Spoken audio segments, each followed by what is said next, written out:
I'd be happy to explain because there is not a shift. The United States is not participating in official talks at the G20 in South Africa. I saw the South African president running his mouth a little bit against the United States and the president of the United States earlier today, and that language is not appreciated by the president or his team.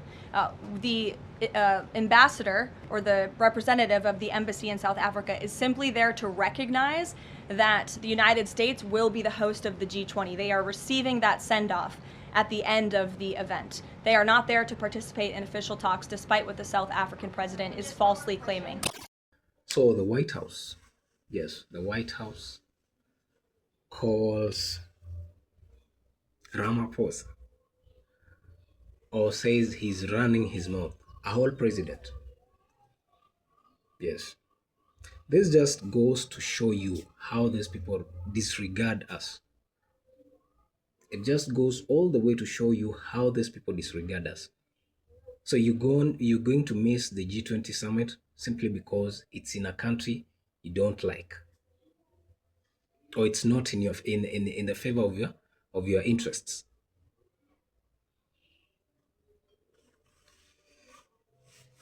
I really, I was thinking, people call Ramaphosa a cupcake because simply they simply think he's a soft spoken, he's soft in nature. But then his opening speech was so amazing, and he went straight to the point and addressed whatever the White House put out, whatever statement that the White House put out, that they call it G100 simply because Ramaphosa said he wanted an inclusive summit. Yes, an inclusive summit where each and every person can come, or each and every country can come and air out their concerns so that we find better solutions to all the problems that we are facing. Remember, it comprises of the AU, EU, and these are Asian countries. So you can imagine the magnitude of all this. And then the White House comes and says the president is running his mouth. Wow. Just wow. Let's just go. Let me just go back because I just dropped a video about Nigeria and what Trump is doing with it. What Trump is threatening to invade Nigeria. We all know he's after the oil. We all know he's after the oil. Let no one lie to you. We all know they are after the oil in Nigeria. Trust me. There's nothing else. There's nothing else. We know there's a criminal activity going on there, but that's a sovereign state. It has its own military. It has its own security agencies. They can deal with it. America has bigger problems that it needs to deal with. It does. It should not even be concerned by what's happening in Nigeria. It has bigger problems. ICE has been causing havoc in America. We have very high level of criminal activities in Chicago. They haven't dealt with that. In DC, they haven't dealt with that. So many school shootings in America. They haven't dealt with that.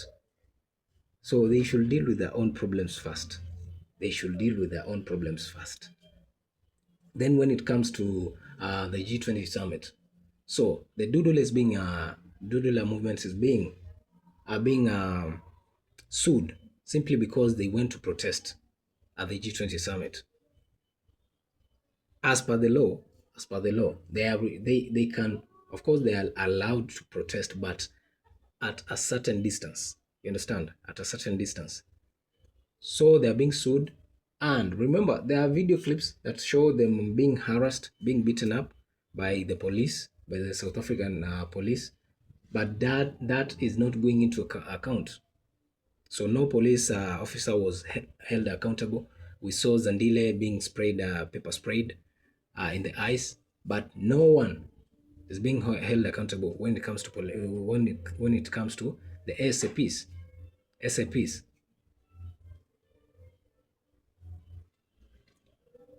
We saw the Namibian president. This lady is very tough. She was like, "We can't keep on depending on the West.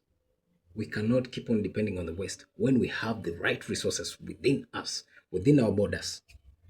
Let them stay in their own borders and we stay in our own borders so that we can build ourselves. Because the moment we allow them into our borders, they start creating divisions. We see the case of the Cape Verde. The Cape is gone. Trust me, the Cape is gone. The Cape is gone. And then they make sure the economy collapses so that they can privatize all government entities. And then come and say, now it's either the government collapses or we revive the country through Cape Verde. Are you getting the point? That's just the tactics that these people use. And we have to be very keen so that we can see where they're coming from and where they're going, or what their plan is, what their interests are. Because at the end of the day, we know they are after something. We all know they're after something. You can't just tell me America woke up and chose not to like South Africa. No. We recently received a plane that we don't know where it came from. They didn't even notify us. With 153 Palestinian refugees, we are still dealing with undocumented illegal immigrants in the country. We see every day people go on the streets. They don't want these people in the country, and they add up 153 immigrants, Palestinian refugees. You see, if they have a listen, this is just a game of mind. These are mind games being played in real time. So they see there's an issue in a certain country. Then they say, how do we make the issue more worse? How do we make the issue more worse? So they come, say, America is very close to Israel. Trust me, that one everyone knows, and everyone should know. Trump is very close with Netanyahu. Those Palestinian refugees are victims of Israeli strikes or assault. So why will they come all the way to South Africa while there are Islamic countries nearby? Why couldn't they go to Egypt or Afghanistan or Dubai or Iraqi?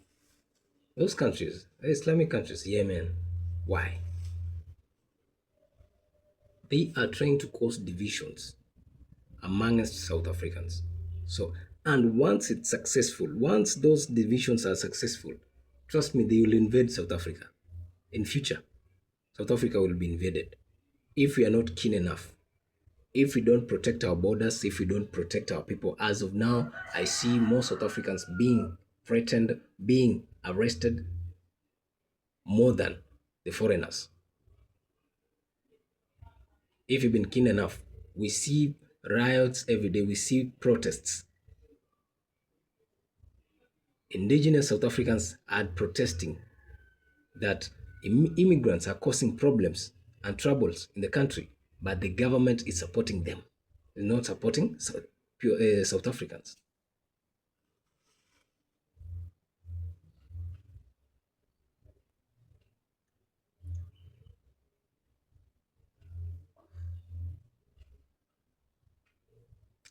My name is Moses KE, and if you watch my videos, you know exactly what my point is. I won't put it here on this platform, but you know what my point is. With this video, you already know what my point is. Yes, you know what my point is. So for those who haven't subscribed, kindly I ask you to subscribe to this channel, because that way you'll be supporting me, you'll be supporting the cause, and making families smile, making certain people that I support also to have a good life or a comfortable life at most. So keep on supporting me so that I can support more also. So Have a great day or have a good night. It depends with whatever time you're watching this video. Peace out.